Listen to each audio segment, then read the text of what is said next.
लोक जनशक्ति पार्टी रामविलास, हम लोग चुनाव नहीं लड़ रहे हैं और वहाँ पर मुझे नहीं लगता कि आज की तारीख में आम मतदाता को ये बात बताने की ज़रूरत है कि उनके बेहतरी के लिए, उनकी भलाई के लिए क्या अच्छा है। मुझे लगता है पिछले विधानसभा के चुनाव में भी जनता ने स्वयं निर्णय लिया था और एक बात उन्होंने ज़रूर स्पष्ट कर दी थी कि मुख्यमंत्री कोई भी हो, पर जनादेश मौजूदा मुख्यमंत्री नीतीश कुमार जी का पुनः मुख्यमंत्री बनने के लिए जनादेश नहीं मिला था। इसीलिए उनको तीसरे नंबर की पार्टी बनाया गया।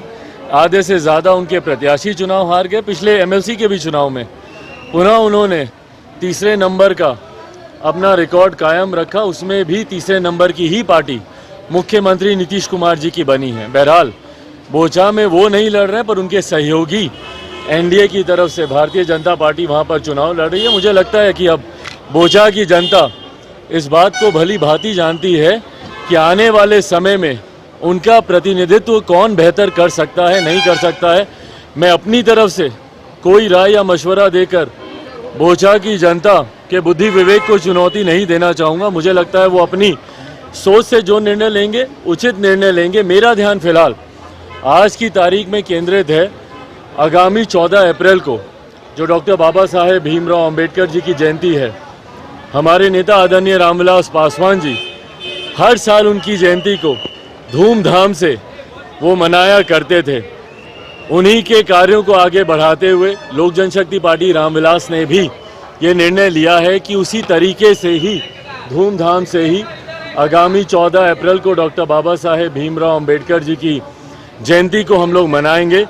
पहले पटना के मिलर हाई स्कूल के मैदान में इस कार्यक्रम को आयोजित करने का निर्णय लिया गया था, परंतु राज्य सरकार के द्वारा कागजी कार्रवाई, परमिशन मिलते मिलते विलम्ब जिस तरीके से हुआ, और क्योंकि वो खुले मैदान में कार्यक्रम होना था, हम लोग के लिए संभव नहीं था कि आखिर के दिन में अगर वो आज और कल में अगर हमको परमिशन दें तो पूरा टेंट लगवाना है, मंच बनवाना है, एक दिन में वो कार्यक्रम वहाँ पर करना संभव नहीं हो पाएगा। तो विकल्प के तौर पर पार्टी के द्वारा ये निर्णय लिया गया है कि हम लोग बापू सभागार में 14 अप्रैल को हम लोग ये कार्यक्रम करेंगे। सुबह 11 बजे बापू सभागार में डॉक्टर बाबा साहेब भीमराव अंबेडकर उनकी जयंती मनाई जाएगी और उस दिन ना सिर्फ लोक जनशक्ति पार्टी रामविलास के नेता, ना सिर्फ हमारे कार्यकर्ता, बल्कि देश भर में जितने हमारे नेता आदरणीय रामविलास पासवान जी के अनुयायी हैं, उस दिन वो ये संकल्प भी लेंगे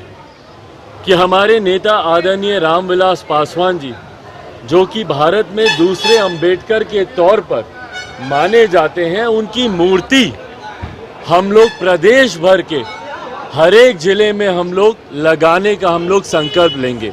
इसकी शुरुआत हमारे नेता आदरणीय रामविलास पासवान जी की जयंती से, उनके जन्म दिवस से। 5 जुलाई को उनका जन्म दिवस होता है और एक व्यक्ति जब जन्म लेता है वो अपने कर्मों से जाना जाता है, और मेरे नेता की कर्म भूमि हाजीपुर रही है। हाजीपुर मेरे नेता आदरणीय रामविलास पासवान की वजह से जाना जाता है। मेरे नेता की पहचान हाजीपुर की वजह से 2 बार Guinness Book of World Records में उनका नाम दर्ज कराया, वो हाजीपुर की जनता है।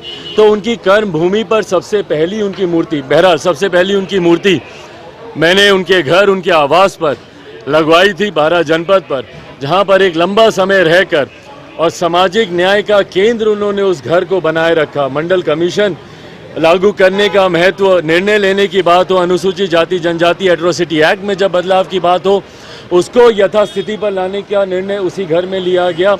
उन्होंने 81 करोड़ देशवासियों को मुफ्त में खाना मिले, लॉकडाउन के समय जो विपरीत परिस्थिति थी, वो तमाम महत्वपूर्ण निर्णय उसी घर से लिए गए। तो सबसे पहली मूर्ति तो मैंने उनकी 12 जनपद पे ही लगाई थी। बहरहाल परिस्थिति वर्ष वो मूर्ति वहाँ से हटा दी गई।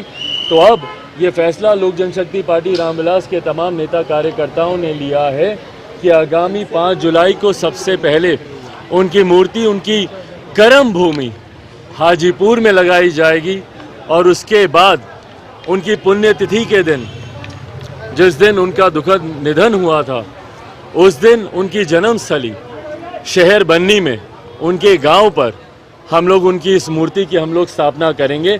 और साथ ही में ये संकल्प लोक जनशक्ति पार्टी रामविलास के तमाम कार्यकर्ता नेता जो उस दिन बापू सभागार में मौजूद होंगे, ये तमाम वो नेता, तमाम उनके अनुयायी ये संकल्प लेंगे कि आगामी आने वाले समय में बिहार